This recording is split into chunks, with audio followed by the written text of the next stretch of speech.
میں نے دہشت زدہ خاتون سے کہا پلیز پلیز گولی مت چلانا. وہ لرزتے لہجے میں بولی اور اتنے لرزتے ہاتھوں سے کار اسٹارٹ کرنے کی کوشش کرنے لگی.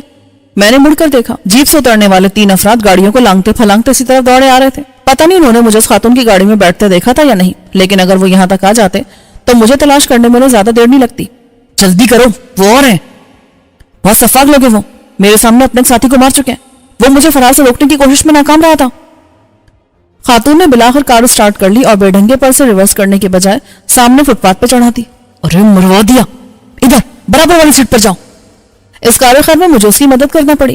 اسے برابر والی سیٹ پر دھکیل کر میں نے کار کی ڈرائیونگ سیٹ سنبھالی اور کار ریورس کر کے دوڑا دی. عقب میں فائر ہونے کی آواز آئی اور گولی بیک وقت آگے پیچھے کے شیلڈز میں سوراخ کرتی گزر گئی. میں نے عورت کا سر نیچے کی طرف جھکا دیا. نیچے رہو, وہ لوگ فائرنگ کر رہے ہیں. میں نے کار صاف ہو جانے والی سڑک پر دوڑا دی کیونکہ عقب میں بس اور اس کے عقب میں ساری ٹریفک جام تھی. پہلی سائیڈ روڈ پر آتی میں نے کار اس پر گھما دی. یہ تم کہاں جا رہے ہو؟ میں نے پہلی بار اسے غور سے دیکھا. عمر اس کی 30-32 سال تھی, لیکن بہت دلکش اور نسوانیت سے بھرپور خاتون تھی. وہ ہلکے آسمانی رنگ کی ساڑی اور گہرے نیلے رنگ کے بلاؤز میں اس کا حسن نکھر رہا تھا. خوف اور تشویش بھی اس کے چہرے کی خوبصورتی کو دبانے میں ناکام رہے تھے. دشمنوں سے دور, وہاں بڑی سڑک پر وہ بآسانی ہمارے پیچھے آ سکتے تھے. میں نے کار گلی میں گھماتے ہوئے کہا تب مجھے اتار دو, تم بے شک گاڑی لے جاؤ. اس کی تجویز معقول تھی. ہاں, لیکن آپ مجھے اپنا کوئی نمبر دے دیں, میں آپ کو کال کر کے بتا دوں گا کہ میں نے آپ کی گاڑی کہاں چھوڑی ہے, آپ منگوا لیجیے گا. اس نے جلدی سے اپنے ہینڈ بیگ سے کارڈ نکال کر میری طرف بڑھا دیا. اس پر میرے تمام نمبرز ہیں. میں نے کارڈ دیکھا. اس پر بیگم شاہینہ خان کے ساتھ ایک NGO آسمان کا نام بھی تھا. آپ سماجی کارکن ہیں؟ ہاں, میری NGO بے سہارا ہو جانے والی لڑکیوں کو شادی اور باعث زندگی گزارنے کے لیے مدد دیتی ہے. ہمارا ایک شیلٹر ہوم بھی ہے. میرے محسوبانہ رویے نے اسے کسی قدر بے خوف کر دیا تھا. شکریہ, اگر کبھی حالات نے موقع دیا تو میں آپ کا شکریہ ادا کرنے ضرور آؤں گا. میں نے کار روک دی تو وہ اتر گئی. میں نے شاپنگ کے تھیلے بھی اس کی طرف بڑھا دیے. آپ کے پاس ایکسٹرا چابی ہوگی, میں کار لاک کر کے جاؤں گا.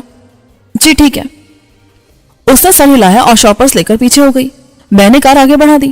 سائیڈ روڈ پر آنے کے بعد مجھے عقب میں کوئی نظر نہیں آیا تھا. اس کے باوجود مجھے اطمینان نہیں تھا. ان لوگوں کے پیچھے پڑنے کا انداز بتا رہا تھا کہ یہ مرشد علی کی پارٹی سے تعلق رکھتے ہیں. بے شک مرشد کا تعلق راولپنڈی سے تھا, لیکن اس کی سیاست پنجاب میں تھی اور لاہور پنجاب کی سیاست کا مرکز تھا. مرشد علی حکومتی جماعت کا ایک حصہ تھا. یہاں اس کا اثر اور قوت ہونا تعجب کی بات نہ تھی. میں کار مختلف سڑکوں سے گزارتا رہا. پھر ایک جگہ مجھے ٹیکسیاں کھڑی نظر آئیں اور میں نے کار ایک گلی میں روک دی. چابیاں میں نے فٹ میٹ پر اس طرح ڈال دی کہ باہر سے نظر نہ آئے. میں نے جو کپڑے لیے تھے ان کا شاپر بھاگ دوڑ میں گر گیا تھا. بہرحال موبائل بچ گیا تھا. میں نے ایک ٹیکسی والے سے بات کی. وہ شریف آدمی فوراً چلنے کو تیار ہو گیا. اس کی ٹیکسی کا میٹر بھی مناسب رفتار سے چل رہا تھا. اس نے آدھے گھنٹے میں مجھے ڈاکٹر صاحب کی کوٹھی کے سامنے اتارا اور کرائے کے علاوہ 50 روپے لے کر خوشی خوشی رخصت ہو گیا. نامراد, جس کا اصل نام مراد خان تھا, گیٹ پر موجود تھا. میں نے بیل بجانے سے گریز کیا اور دروازہ بجایا. بھاگ جاؤ. مراد خان نے کرسی سے جواب دیا. وہ بھاگ جاؤ کے بچے, میں ہوں تمہارے صاحب کا مہمان. تمہیں صاحب؟ اس نے بوکھلا کر جلدی سے دروازہ کھولا. مہمان خانے میں اپنے کمرے میں آ کر میں نے کافی طلب کی. ذرا دیر کی بھگ دوڑ نے میرے جسم کو ہلا کے رکھ دیا تھا. کافی آنے تک میں نے ایک مختصر سا غسل کیا. میرے پاس ابھی کوئی صاف جوڑا نہیں تھا. مجبوراً وہی کپڑے پہن لیے. کوثر کافی لے کر آئی تو میں نے اس سے کپڑے دھلوانے کے بارے میں پوچھا. یہاں پاس کوئی لانڈری ہے؟ مجھے اپنے کپڑے دھلوانے ہیں. میں دھو دیتی ہوں, آپ کو 1 گھنٹے بعد آپ کے کپڑے مل جائیں گے. یہ تو اور بھی اچھا ہے, میرے پاس کوئی اور صاف سوٹ ہے بھی نہیں. اب میں آپ کو ایک اور سوٹ لا دیتی ہوں, یہ بھی دے دیں. جب تک میں نے کافی پی اس نے مجھے ایک سوتی ٹراؤزر اور ایک سفید ٹی شرٹ لا دی. میں نے لباس تبدیل کر کے تمام گندے کپڑے اس کے حوالے کر دیے. یقیناً کوٹھی میں کوئی quick wash and drawing washing machine تھی. سچ مچ 1 گھنٹے کے اندر اس نے مجھے تمام کپڑے دھلے اور استری کیے ہوئے لا دیے. میں نے اس کا شکریہ ادا کر کے ڈاکٹر صاحب کے بارے میں پوچھا. وہ تو اس وقت کلینک میں ہے, ان سے ڈنر کی میز پر ملاقات ہوگی. ڈنر ٹھیک 8 بجے ہوتا ہے. 10 بجے ڈاکٹر صاحب سونے کے لیے چلے جاتے ہیں. 7 بج رہے تھے. ندیم یقیناً دفتر سے گھر آ چکا تھا. میں نے اس کا نمبر ڈائل کیا. کیا حال ہے اس طرف, سب خیریت تو ہے نا؟ ندیم میرے لہجے سے بھاگ گیا. ادھر تو سب خیریت ہے, تم بتاؤ وہاں سب ٹھیک ہے؟ ویسے تو ٹھیک ہے, لیکن ایک چکر ہو گیا تھا. میں نے کہا اور پھر اسے سب کچھ بتا دیا. بس سمجھ لے اللہ نے بچا لیا. بیٹا وہ تو میں پچھلے کئی مہینے سے دیکھ رہا ہوں. یار انہوں نے مجھے اتنی جلدی کیسے تلاش کر لیا؟ سوال یہ ہے کہ اب بھی تو ان کی نظروں سے دور ہے یا نہیں. میرے جسم میں سنسنی سے دوڑ گئی. تیرا مطلب ہے کہ انہوں نے میرا تعاقب کیا ہوگا؟ این ممکن ہے. دراصل یہ سارا واقعہ بھونڈا خاصا بھونڈا لگ رہا ہے. اگر انہوں نے تجھے اغوا یا قتل کرنا تھا تو یہ کام براہ راست بھی کر سکتے تھے. ان گھٹیا قسم کے ڈاکوؤں کو سامنے کرنے کی کیا ضرورت تھی؟ ندیم کے سوال نے مجھے سوچنے پر مجبور کر دیا تھا. واقعی انہوں نے قطعی احمقانہ طریقہ اختیار کیا تھا اور میں اسی وجہ سے نکلنے میں کامیاب ہو گیا تھا. میں نے بھی تعاقب کا امکان ذہن میں رکھا تھا اور ٹیکسی میں بھی عقب سے دیکھتا رہا تھا. مجھے ایک بار بھی تعاقب کا شبہ نہیں ہوا تھا. بعض اوقات خاصی دیر تک ہمارے پیچھے کوئی گاڑی ہی نہیں ہوتی تھی. نہیں یار, مجھے 99% یقین ہے کہ میرا تعاقب نہیں ہوا. دشمن میری پناہ گاہ سے بے خبر ہے. چل تو مطمئن ہے تو پھر ٹھیک ہے. سفیر اس سے بات کرنے کے لیے مرا جا رہا ہے, اسے بھی کال کر لے اس کے موبائل پر. ویسے اس کی آبائی حویلی میں فون بھی ہے, اس پر کال کر لے. ندیم نے مجھے نمبر بتایا جو میں نے نوٹ کر لیا. کیس کی کیا پروگریس ہے؟ آج میں نے تیری بازیابی کے لیے چشتی اور مرشد علی کو فریق بنا کر کیس فائل کر دیا ہے. شاید کل عدالت سمن جاری کر دے. میری کوشش ہے میڈیا کیس کو زیادہ سے زیادہ کوریج دے. ہاں یار, لیکن ہاتھ پاؤں بچا کر کام کرنا. وسیم کے آدمی تیرے ساتھ ہیں؟ ہاں بھائی, بیویوں کی طرح 24 گھنٹے چمٹے رہتے ہیں. ان کا بس چلے نا تو باتھ روم اور بیڈ روم میں بھی ساتھ ہی چلے جائیں. اس معاملے میں اتنی ہی حفاظت کی ضرورت ہے. میں نے تو اس سے راجا کا نمبر بھی مانگا تھا. اس کی کوٹھی کال کر دے, اس کا لال بیگ سیکرٹری یہی ہے, وہ بتا دے گا. وہ تجھے راجا کے حوالے سے تازہ ترین صورتحال سے بھی آگاہ کر دے گا. میں نے اگلا نمبر راجا عمر دراز کی کوٹھی کا ڈائل کیا. 1 منٹ بعد بیگ لائن پر تھا. راجا صاحب جا چکے ہیں؟ اس نے محتاط لہجے میں کہا. ہاں, میں آپ کی کیا خدمت کر سکتا ہوں؟ حکیم قادس کی کوئی خبر ملی ہے؟ نہیں, اس کا کچھ پتہ نہیں. باقی افراد کی لاشیں مل گئی تھی سوائے صادق کے. بیگ نے سپاٹ لہجے میں کہا. شاید اسے بھی حکیم قادس کے ساتھ لے جایا گیا ہے. میں نے غور کیا. شاید. اب اس نمبر پر کال مت کرنا, بیگ نے کہا اور فون بند کر دیا. میں صورتحال پر غور کرا تھا. اب دشمن میرے پیچھے تھے. ظاہر ہے مرشد علی بہر صورت مجھے اپنے قبضے میں کرنا یا قتل کرنا چاہتا تھا. اس کی جاگیردارانہ ذہنیت اور خدائی کے تکبر تک پہنچی ہوئی انا کا تقاضا یہی تھا. اس لیے وہ ہر ممکن وسائل استعمال کر رہا تھا. لیکن قادس کا اس نے کیا کرنا تھا؟ اگر وہ راجا سے بھی انتقام لینا چاہتا تھا اور حکیم قادس کا تعلق راجا سے تھا, تب بھی اسے اغوا کرنے کی تک سمجھ میں نہیں آئی تھی. پھر آج جس بھونڈے پن سے مجھے پکڑنے کی کوشش کی گئی, اس سے ظاہر تھا کہ پس پردہ کوئی نہ کوئی ایسا معاملہ جاری تھا جو فی الحال میری سمجھ سے بالا تھا. مرشد علی سے نمٹنا ندیم کا کام تھا, کیونکہ طاقت میں کسی بھی طرح اس کا ہم پلہ نہیں تھا. اسے صرف قانون اور سیاست کے میدان میں مجبور کیا جا سکتا تھا کہ وہ سمجھوتا کر لے. اگرچہ مرشد جیسے لوگ زبانی یا تحریری معاہدوں کی پرواہ نہیں کرتے, جب ان کا داؤ چلتا ہے یہ اپنی کر ہی گزرتے ہیں. میں نے سفیر کی حویلی کا نمبر ملایا. کئی مراحل سے گزرنے کے بعد کال مردانے میں سفیر کو ملی. عقب میں جاری شور بتا رہا تھا کہ نوجوانوں کی ٹولی ہلہ گلہ کر رہی ہے. میں نے اونچی آواز میں سفیر سے بات کرانے کو کہا. فون اٹھانے والا چلایا. اوے سفیر, تیرا فون ہے. ہیلو. کچھ دیر بعد سفیر کی آواز آئی. کیا تیری شادی کی تاریخ رکھی جا رہی ہے؟ کون شوبی؟ کہاں ہے تو؟ ایک شہر میں. تو بتا کیسا ہے؟ مونا کیسی ہے؟ تجھے یاد کرتا ہوں, مونا تو روتی رہتی ہے. یار مجھے بھی تم لوگ بہت یاد آتے ہو, مگر کیا کروں, تقدیر کے ہاتھوں کھلونا بنا ہوا ہوں. تیرے غائب ہونے کی اطلاع ملی تھی. پرسوں ندیم سے بات ہوئی تھی تو اس نے تیرے بارے میں بتایا تھا. یار سفیر, دشمن کتے کی طرح پیچھے پڑا ہوا ہے. میں نے اسے مختصراً خود پر بیتنے والی سنائی. شوبی, میں تیرے پاس آنا چاہتا ہوں. فی الحال یہ ممکن نہیں ہے, میں تو خود چھپتا پھر رہا ہوں, اور جب دشمن طاق میں ہو تو سب کا ایک جگہ ہونا حماقت کہلاتا ہے. تو نے وسیم سے رابطہ کیا؟ وہ تیرے لیے بہت فکر مند ہے. نہیں, ابھی نہیں. ابھی میں کسی قسم کا رسک لینے کی پوزیشن میں نہیں ہوں. مرشد علی کے گرگے میری توقع سے بڑھ کر چالاک ثابت ہو رہے ہیں. ڈیوڈ شاہ اور فتح خان کے مل جانے سے یہ لوگ بہت طاقتور ہو گئے ہیں. ڈیوڈ سے اپنا مقصد حاصل کر کے جا چکا ہے. فتح خان بھی اس کے ساتھ تھا, لیکن مجھے اغوا کرنے والوں میں وہ شامل تھا. اس کا مطلب ہے کم سے کم فتح خان مرشد علی کے لیے کام کر رہا ہے. یہی تو میں کہہ رہا ہوں, لیکن مرشد علی سے اسے کیا مفاد ہو سکتا ہے؟ پیسہ, اور دوسروں سے راجا کے خلاف ایک مضبوط سہارا مل گیا ہے. میں نے سوچ کر کہا. بہرحال فتح خان ایک چالاک آدمی ہے. میں اب تک حیران ہوں اس نے نہ جانے ہمارا تعاقب کیسے کیا تھا. کافی دیر تک سفیر سے باتیں کر کے اور اسے مونا کو تسلی دینے کا کہہ کر میں نے فون بند کر دیا. مونا زنان خانے میں تھی اور وہاں اس سے بات کرنے میں ذرا دشواری تھی, اسی لیے میں اس سے بات نہیں کر سکا. کچھ دیر بعد کوثر نے ڈنر کی اطلاع دی. ڈاکٹر صاحب میرے منتظر تھے. کھانے کے دوران انہوں نے مجھ سے کچھ رسمی قسم کے سوالات کیے, یعنی مجھے یہاں کسی قسم کی تکلیف تو نہیں ہے اور میں ٹھیک سے رہ رہا ہوں وغیرہ وغیرہ.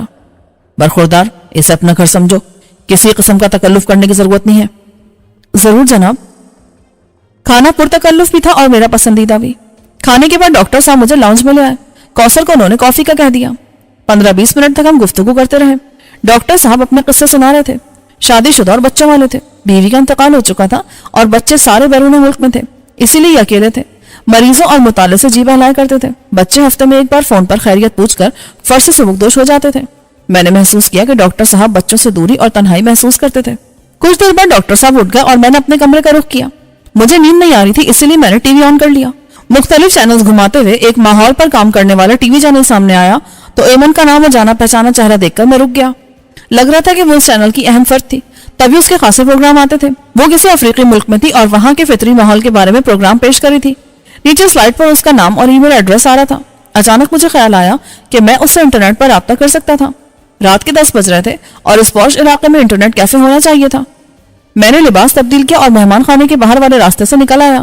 مراد خان گیٹ کے پاس چارپائی پر لیٹا ریڈیو پر گانے سن رہا تھا. مراد خان، میں ذرا باہر جا رہا ہوں، کچھ دیر میں آؤں گا. کدھر جاتا ہے صاحب؟ یہاں کوئی نیٹ کیفے ہے؟ Net cafe? جہاں کمپیوٹر ہوتے ہیں.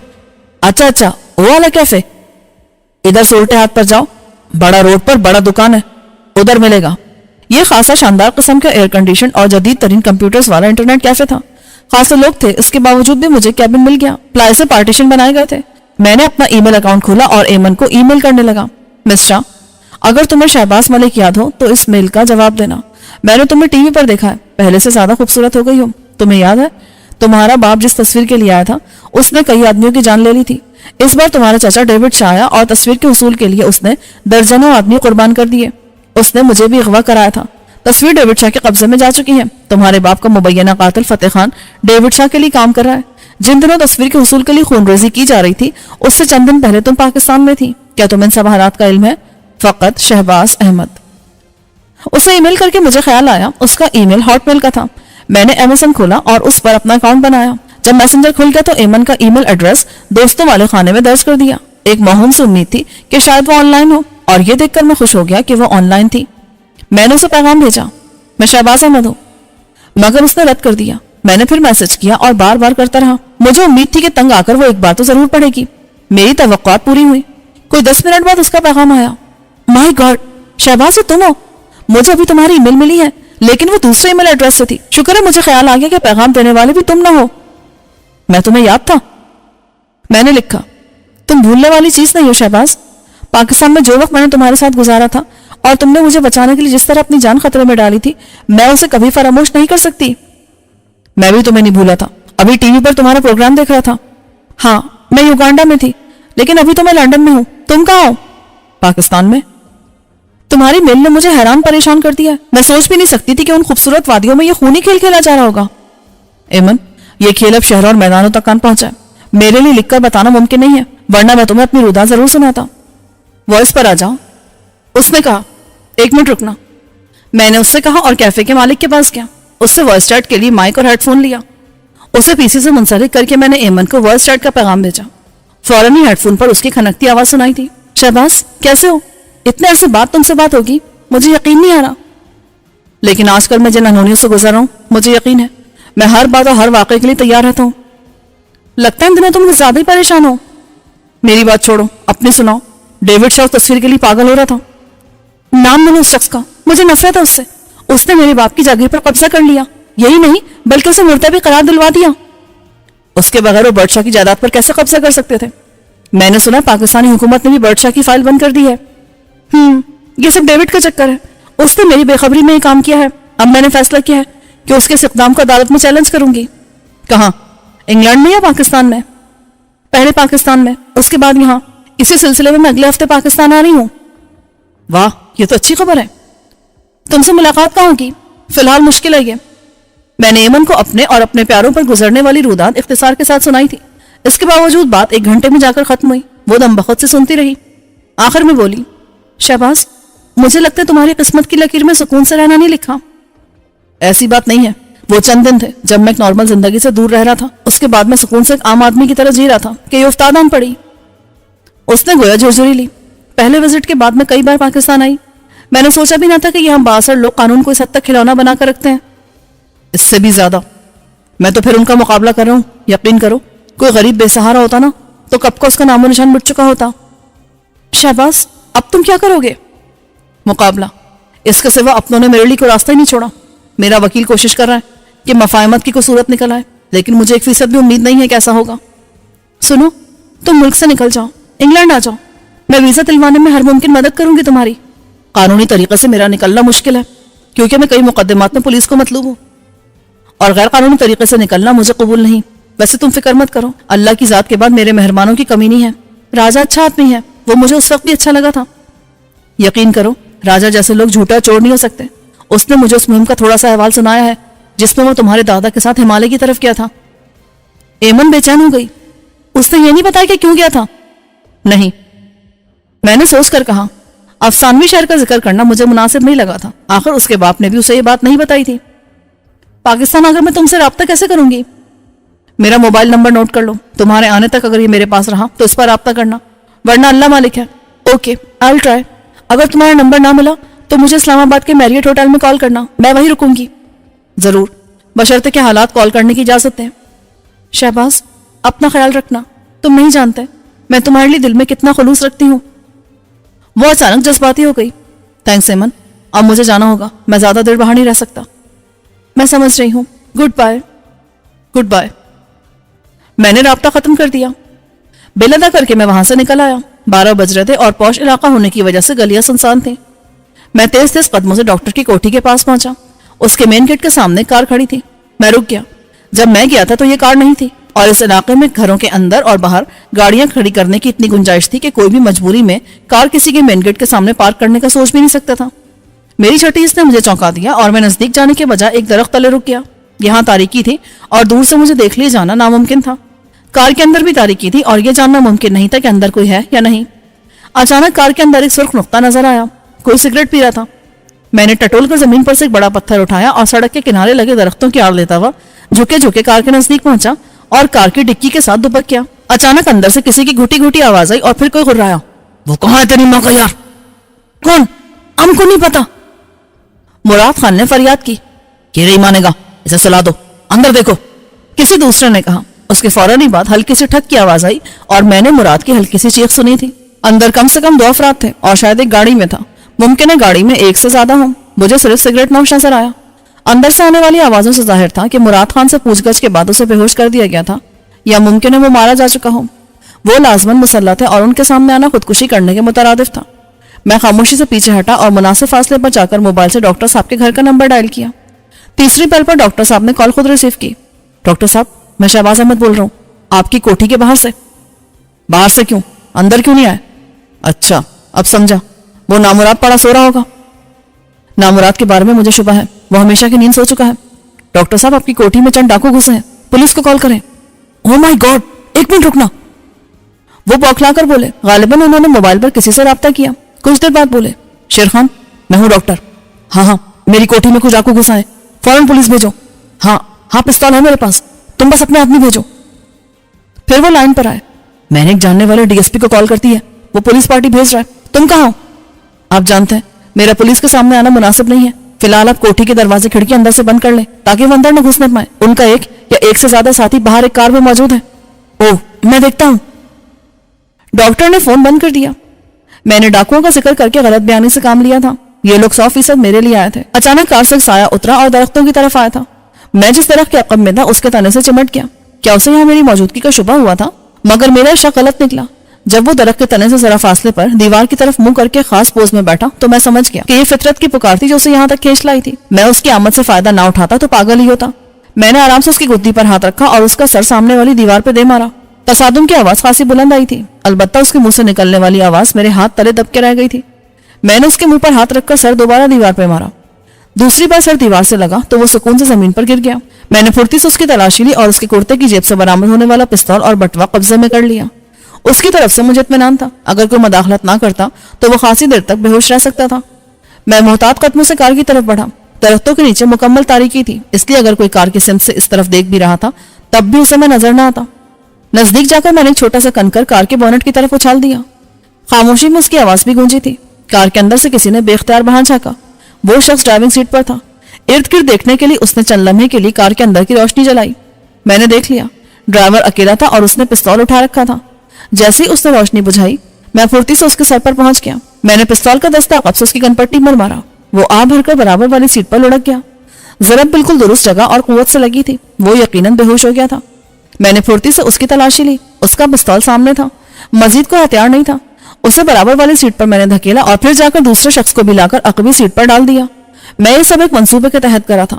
اس کے بعد میں ڈرائیونگ سیٹ پر بیٹھا اور کار اسٹارٹ کر کے آگے بڑھا دی. اندر موجود افراد کے وہم و گمان میں بھی یہ نہیں ہو سکتا تھا کہ باہر ان کے ساتھیوں کے ساتھ کیا کارروائی ہو چکی ہے۔ کار کا ٹھکانہ میں نے پہلے ہی سوچ لیا تھا۔ نیٹ کیفے سے آتے ہوئے میں نے ایک ویران کوٹھی دیکھی تھی جو کھنڈر ہو چکی تھی اور اس کی ایک دیوار شاید گزشتہ بارش میں گر گئی تھی۔ میں نے بلا تکلف کار اینٹوں کے ملبے پر چڑھا دی۔ ممکن تھا اندر کوئی چوکیدار ہوتا اور مجھے اسے بھی لمبا لٹانا پڑتا، لیکن نامعلوم چوکیدار اپنی خوش قسمتی سے غائب تھا۔ میں نے کار کو اندر لے جا کر کھڑا کر دیا۔ باہر سے نظر آنے کا امکان نہیں تھا، لہٰذا میں نے روشنی جلا کر اطمینان سے کام کیا۔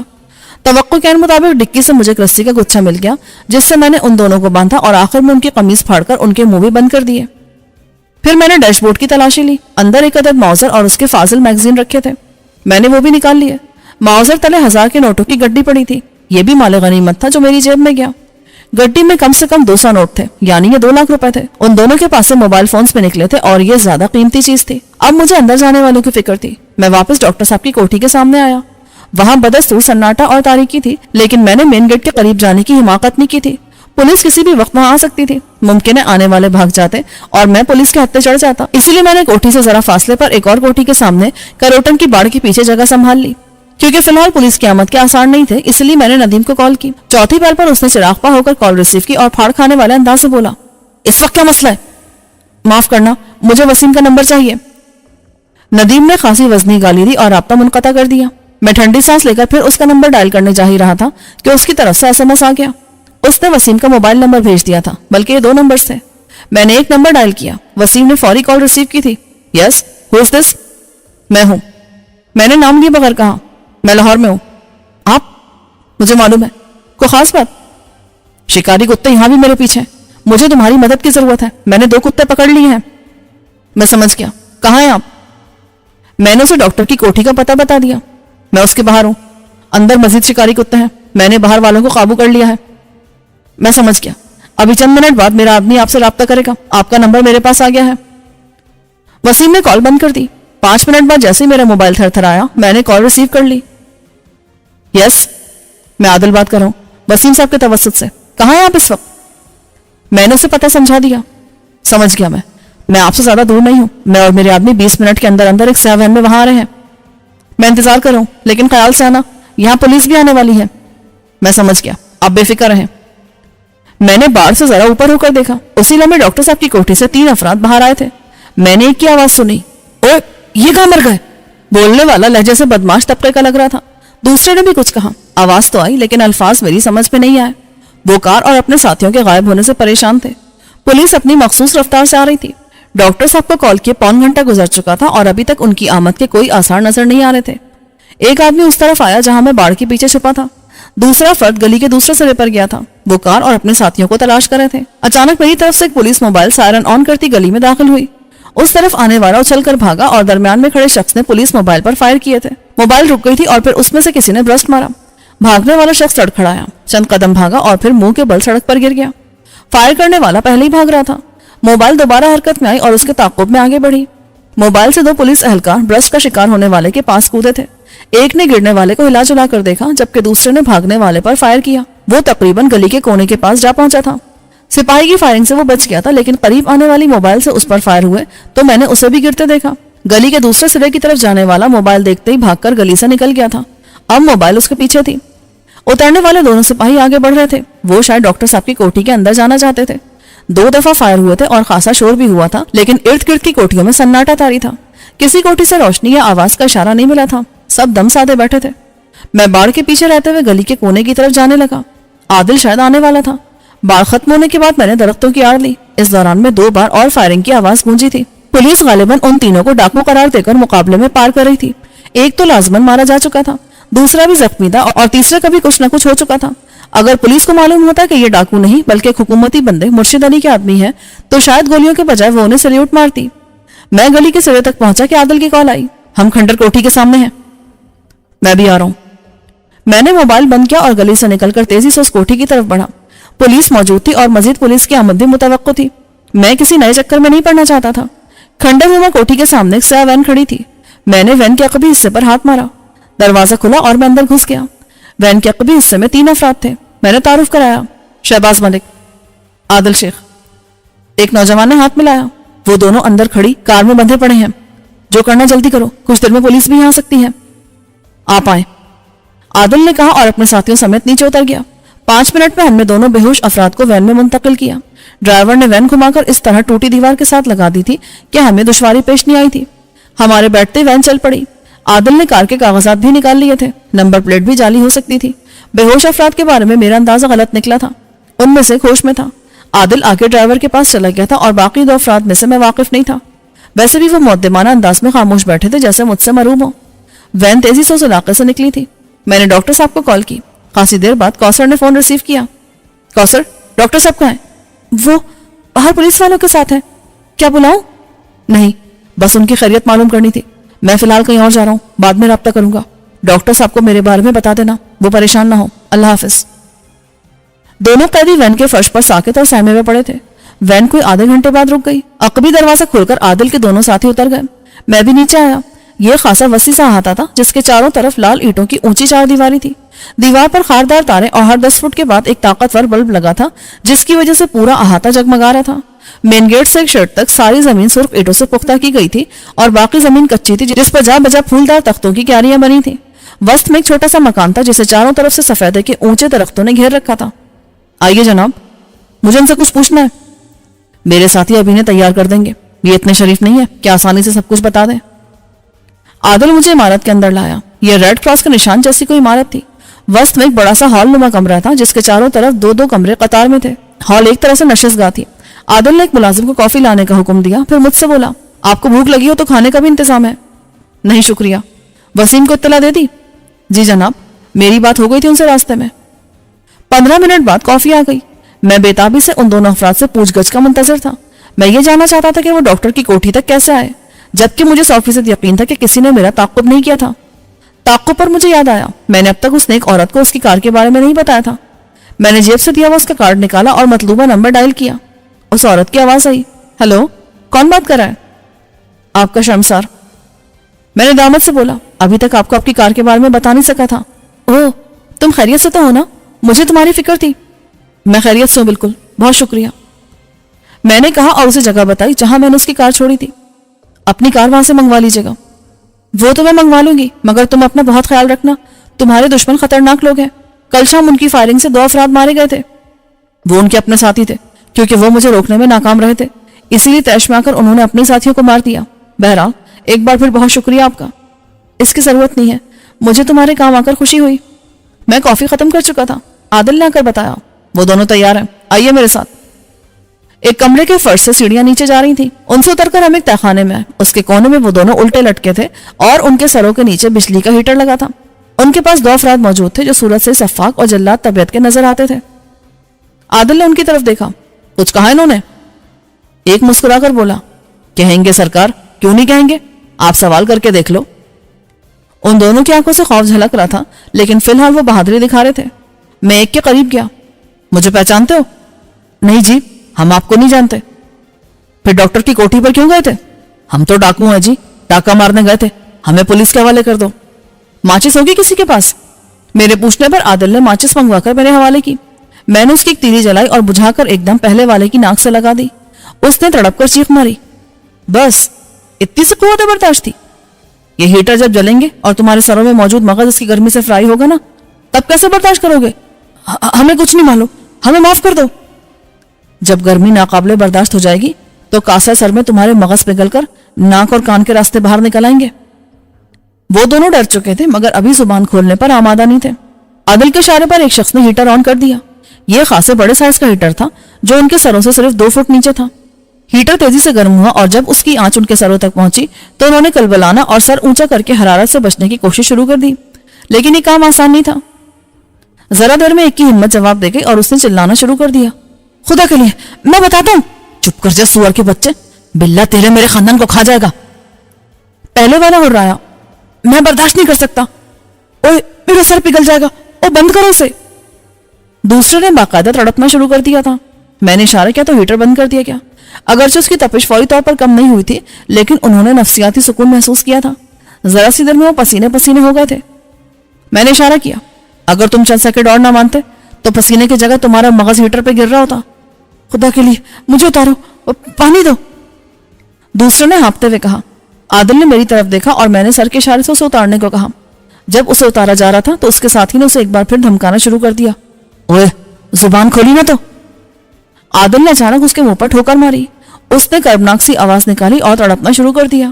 اس کے سامنے کے 2 دانت غائب ہو گئے تھے اور خون فوارے کی طرح اچھلا تھا. اب یہ کتا بھونکے نا تو اس کے سر کے نیچے ہیٹر آن کر دینا, عادل نے کہا اور دوسرے کی طرف اشارہ کیا. اسے لے آؤ. ذرا دیر بعد وہ دوسرا والا ہمارے سامنے تھا. اس کی حالت پانی پی کر خاصی سنبھل گئی تھی. میں نے پہلا سوال بلے کے بارے میں کیا. یہ بلہ کون ہے؟ جی آپ بلہ چودھری کو نہیں جانتے؟ بدقسمتی سے ہمیں نہیں پتا کہ چودھری صاحب منسٹر بن گئے ہیں. اوہو نہیں جی, بلہ چودھری لاہور کا بہت بڑا بدماش ہے. اچھا, 7 فٹ اونچا اور 5 پن وزنی ہے؟ او نہیں جی, وہ بڑا سفاک بندہ ہے جی. ہم سے بھی زیادہ؟ ہاں نہیں جی. نام کیا تمہارا؟ شاہد جی, سب لوگ شادہ کہتے ہیں. تو شادہ صاحب تم لوگ میرے پیچھے کیوں پڑے ہو؟ یہ تجھے چودھری بلہ جانتا ہے, اس نے ہمیں آپ کی تصویر اور اس کوٹھی کا پتہ بتا کر بھیجا تھا. اسے کیسے پتا کہ میں اس کوٹھی میں ہوں؟ پتا نہیں جی, پر جب ہم جا رہے تھے تو ایک آدمی بلے چودھری کے پاس آیا تھا. اس نے ایک بڑی سی مشین اٹھا رکھی تھی. وہ بلے چودھری سے کہہ رہا تھا شہباز نے آخری کال اس جگہ سے کی ہے. میرے کان کھڑے ہو گئے. کیسی کال؟ پتا نہیں جی, شاید موبائل کال کی بات کر رہے تھے. اس شخص نے عجیب سی بات کی تھی. اس نے کہا کہ مشین نے کال پکڑی تھی. مائی گاڈ. میں نے جلدی سے اپنا موبائل نکالا اور اس میں سے سم نکال دی. عادل مجھے غور سے دیکھ رہا تھا. وہ مجھے ایک طرف لے گیا اور آہستہ سے بولا, یہ ممکن ہے جناب, کمانڈر نے بھی باہر سے ایسی مشین منگوائی ہے. اس کی مدد سے نہ صرف کسی موبائل کا محل وقوع معلوم کیا جا سکتا ہے بلکہ اس موبائل سے کی جانے والی کال بھی سنی جا سکتی ہے. میں اس شخص کے پاس آیا. مشین والے آدمی کا نام کیا تھا؟ پتا نہیں جی, پر وہ بڑا تیز شخص تھا. بلہ چودھری کسی سے نہیں ڈرتا, لیکن وہ بھی اسے دبا دبا لگ رہا تھا. چہرے سے بھی وہ خطرناک نظر آتا تھا. اس کا حلیہ, میرا مطلب نین نقش اس طرح کے تھے. کچھ چینی جیسے جی. اس کے ماتھے پر زخم کا نشان تھا؟ ہاں, دائیں طرف کسی پرانی چوٹ کا نشان تھا. فتح خان, وہ فتح خان ہے. میں نے کہا. میں عادل کو ایک طرف لے گیا. یار معاملہ بہت خطرناک ہو گیا. میں نے اس موبائل سے وسیم سے رابطہ کیا تھا. اسے فوری طور پر مطلع کرو اور موبائل کے بجائے کوئی اور ذریعہ استعمال کرنا. میرا خیال ہے نہ صرف وسیم کا ٹھکانہ بلکہ یہ جگہ بھی دشمن کے علم میں آ چکی ہے. فی الحال کوئی موبائل کا استعمال نہ کرے. صورتحال یکدم ہی سنسنی خیز ہو گئی تھی. گزشتہ 1 ہفتے سے میں شدید الجھن میں تھا کہ مرشد علی یا ڈیوڈ شاہ کے آدمیوں نے ہمارا سراغ کیسے لگایا. ان کے ٹریپ سے اندازہ ہوا تھا کہ وہ ہماری نقل و حرکت سے پوری طرح باخبر تھے. میں شادے کے پاس آیا. میرے بارے میں کیسے علم ہوا کہ میں لاہور میں ہوں؟ میں نہیں جانتا جی, پر ہو سکتا ہے مزمل جانتا ہو. وہ تمہارا تہ خانے والا ساتھی؟ ہاں جی, وہ بلہ چودھری کے قریب ہے. وہ کہتے کہتے ایک دم خوفزدہ نظر آنے لگا. جناب, بلہ بڑا ظالم ہے. اسے پتہ چلا نا تو وہ میرے سارے گھر والوں کو زندہ جلا دے گا. وہ پہلے بھی ایسا کر چکا ہے. فکر مت کرو, یہ بات اس تک نہیں پہنچے گی. عادل نے اسے تہ خانے میں بھجوا دیا. میں اور عادل اوپر آئے تو وہاں زبردست چہل پہل تھی. شرٹ تلے موجود گاڑیاں تیار کی جا رہی تھی. میں نے سوالیہ نظروں سے عادل کی طرف دیکھا. ہم جا رہے ہیں یہاں سے, اس نے بتایا. ان لوگوں کا نظم و ضبط میں پہلے بھی دیکھ چکا تھا. وہ مختصر سے نوٹس پر کسی بھی صورتحال میں حرکت میں آ جاتے تھے. میں حیران تھا کہ ہمارے ہاں اتنے منظم اور سائنٹیفک انداز میں کام کرنے والے جرائم پیشہ گروہ بھی پائے جاتے ہیں. میں نے جرائم پیشہ اس وجہ سے کہا تھا کیونکہ جو کام وہ کرتے تھے تکنیکی لحاظ سے وہ جرائم کے زمرے میں آتا تھا. اندر سے سامان لا کر گاڑیوں پر لادا جا رہا تھا. کل 3 گاڑیاں تھیں, ایک وین اور 2 پجیرو. احاطے میں 7-8 افراد نظر آ رہے تھے. 10 منٹ بعد دونوں قیدیوں کو بھی لا کر وین میں ڈال دیا گیا. ان کے ہاتھ پاؤں بندھے تھے اور منہ پر ٹیپ لگا تھا. عادل میری جانب آیا. جناب آپ بھی وین میں آ جائیں, یہ محفوظ ہے. بہتر ہوگا کہ مجھے اپنے ساتھ کھلی گاڑی میں رکھو اور اگر کوئی خطرہ ہو تو مجھے بھی کوئی ہتھیار دے دو. اس نے اس بات میں سر ہلایا. تب بہتر ہوگا پجیروں میں آ جائیں. مزید 10 منٹ بعد احاطے اور عمارت کی تمام روشنیاں گل کر دی گئیں. اس کے بعد گیٹ کھلا اور ایک ایک کر کے تینوں گاڑیاں باہر آئیں. میں ایک پجیرو کے عقبی حصے میں تھا. پہلی بار میں نے دیکھا. یہ شاید کوئی نواحی علاقہ تھا. دور دور تک خالی پلاٹ اور کہیں کہیں مکانات تھے. چھوٹی چھوٹی دیواروں کی مدد سے پلاٹوں کی حد بندی کی گئی تھی. گاڑیاں ایک نیم پختہ سڑک پر آگے بڑھنے لگی. میں نے محسوس کیا کہ عادل اور اس کے ساتھی چوکس تھے. انہوں نے اپنے ہتھیار سنبھال رکھے تھے. فی الحال دور دور تک کوئی نظر نہیں آ رہا تھا. عادل دھیمی آواز میں ڈرائیور سے بولا, رفتار بڑھاؤ, جلدی نکلو یہاں سے. ابھی عادل کا جملہ مکمل بھی نہ ہوا تھا کہ سامنے سے ایک روشنی نمودار ہوئی اور میرے کانوں نے بیک وقت کسی خودکار رائفل کا برسٹ چلنے اور شیشہ بکھرنے کی آواز سنی. جیپ ایک دھچکے سے رکی تھی. ہم دونوں نے بیک وقت سر نیچے کیے تھے. ڈرائیور اور اس کے ساتھی شاید گولیوں کا نشانہ بن گئے تھے. اس پہلے برسٹ کے ساتھ ہی ہم پر 3 اطراف سے فائرنگ ہونے لگی, سامنے سے اور دائیں بائیں سے. دشمنوں نے جال بچھایا تھا اور ہم نہایت آسانی سے ان کے جال میں پھنس گئے تھے. 3 اطراف سے نشانہ لے کر ہم پر فائرنگ کی جا رہی تھی. شیشے ٹوٹ رہے تھے.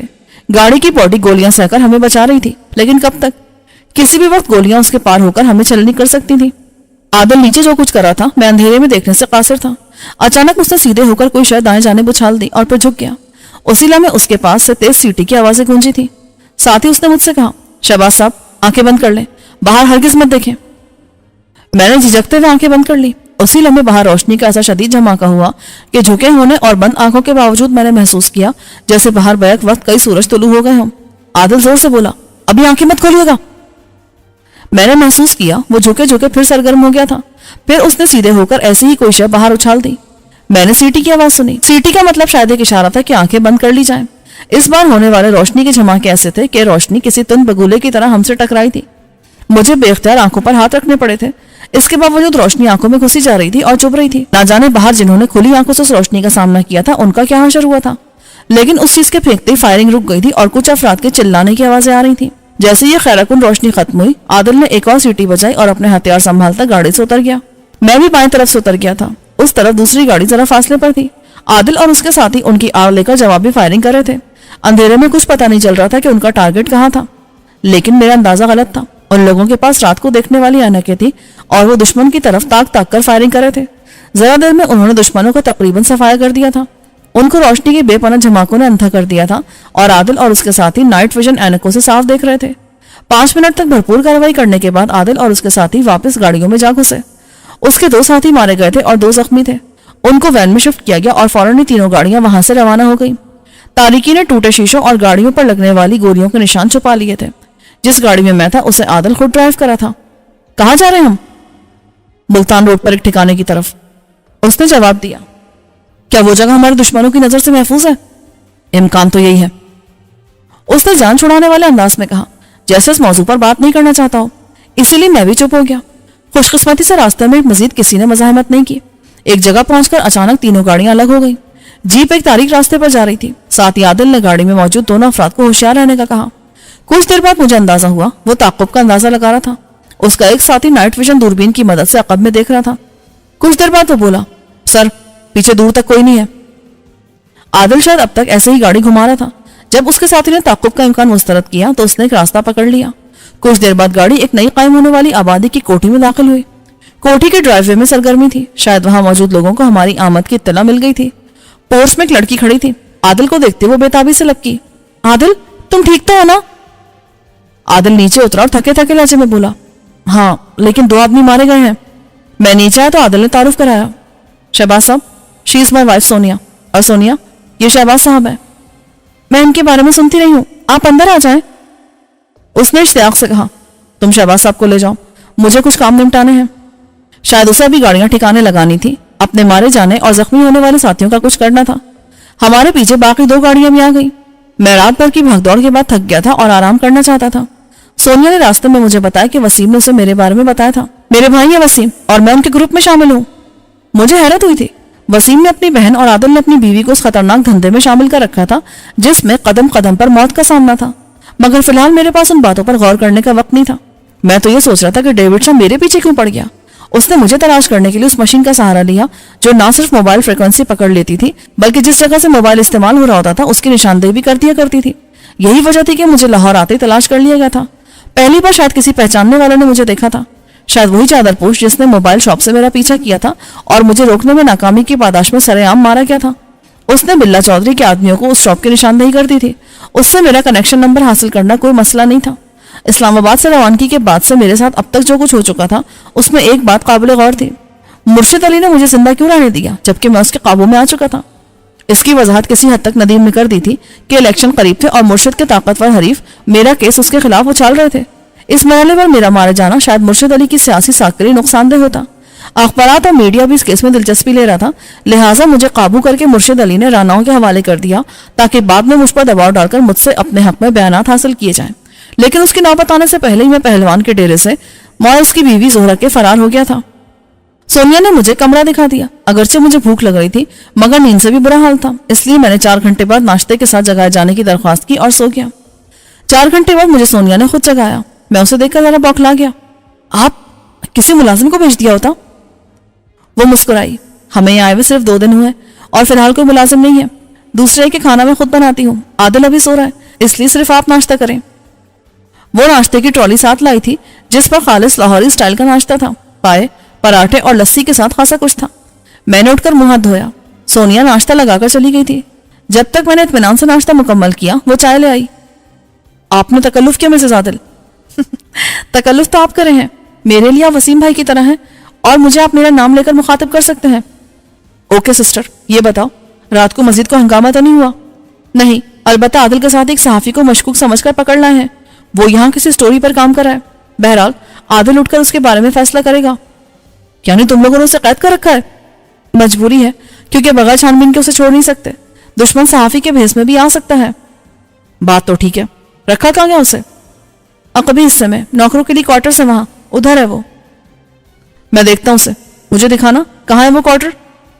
سونیا مطلوبہ کوارٹر کی نشاندہی کر کے واپس چلی گئی اور جب میں کوارٹر میں داخل ہوا تو وہاں خاصی دلچسپ صورتحال تھی۔ ایک دبلا پتلا نسبتاً طویل قامت اور خوش رو نوجوان عادل کے 2 ساتھیوں سے جھگڑ رہا تھا۔ یہ میاں والی جیل ہے؟ غضب خدا کا، صبح کے 10 بج رہے اور اب تک ناشتے کا نام و نشان نہیں ہے۔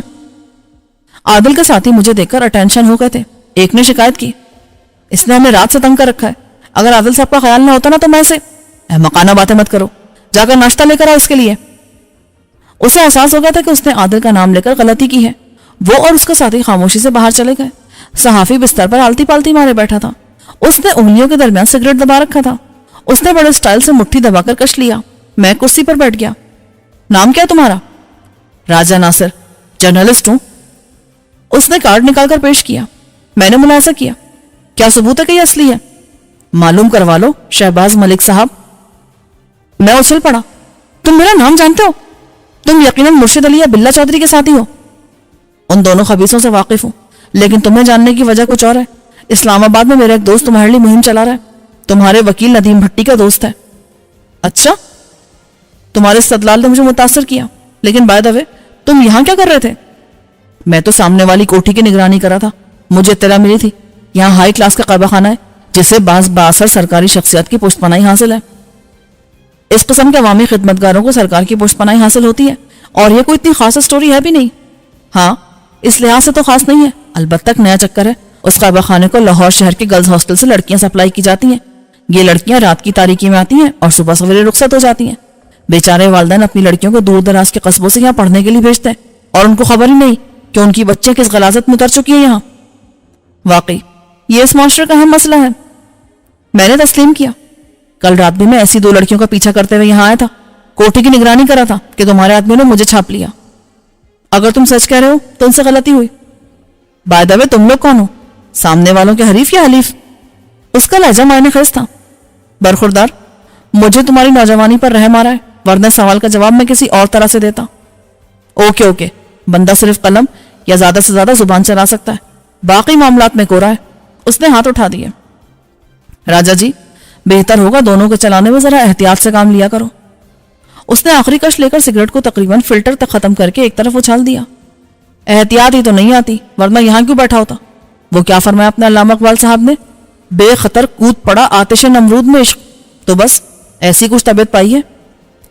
اتنے میں عادل کا ساتھی ناشتہ لے آیا۔ راجہ ناصر نے لہک کر ناشتے کی ٹرے لے لی۔ جزاک اللہ، بس ساری بات یہی تھی، آج کا ناشتہ تمہارے یہاں مقدر میں تھا۔ ناشتہ؟ عادل کے ساتھی نے پھاڑ کھانے والے انداز میں کہا۔ وہ جو رات تم نے فرمائشیں کر کر کے ادھم بچا رکھا تھا وہ پکڑا تم لوگوں نے تھا، تو فرمائشیں میں کس سے کرتا؟ اور ہاں، کافی لے کر آنا، میں ناشتے کے بعد کافی لیتا ہوں، بلیک اور وداؤٹ شوگر۔ عادل کا ساتھی اسے گھورتا ہوا جانے لگا تو میں نے کہا، میرے لیے بھی کافی لانا۔ وہ بادل ناخواستہ روانہ ہوا تو میں نے ناشتے میں کود پڑنے والے صحافی سے کہا، تم اس طرح ہر ایک سے پنگا لینے کے عادی ہو؟ تعجب ہے، اب تک مرے نہیں۔ بندہ صورت سے جتنا احمق نظر آتا نا، حقیقت میں اس سے ذرا کم احمق ہے۔ اس نے کھانے کی رفتار میں کمی لائے بغیر کہا۔ اس کے انداز سے لگ رہا تھا جیسے یہ اس کا آخری ناشتہ ہے۔ جب تک اس نے ناشتہ ختم کیا اندر سے کافی بھی آ گئی تھی۔ تو شہباز صاحب، بات یہ ہے آپ نے مگرمچھ کی دم تلے پناہ لے رکھی ہے اور آپ اس کے سامنے نہیں آ سکتے۔ تم نے مرشد علی کو درست طور پر مگرمچھ قرار دیا ہے۔ میں جب بھی اس کے سامنے آیا وہ مجھے دبوچنے سے گریز نہیں کرے گا۔ ویسے تم اس سارے معاملے کو کس نظر سے دیکھ رہے ہو؟ اور بائی دا وے تم نے مجھے شناخت کیسے کر لیا؟ جناب کے پوسٹر لاہور کے ہر معمولی سے بدماش کے پاس بھی موجود ہیں۔ مجھے حیرت ہے تم اس طرح منہ اٹھا کر گھوم رہے ہو اور کسی نے تمہیں شناخت نہیں کیا۔ تمہارے لیے 1 لاکھ کا انعام رکھا گیا ہے۔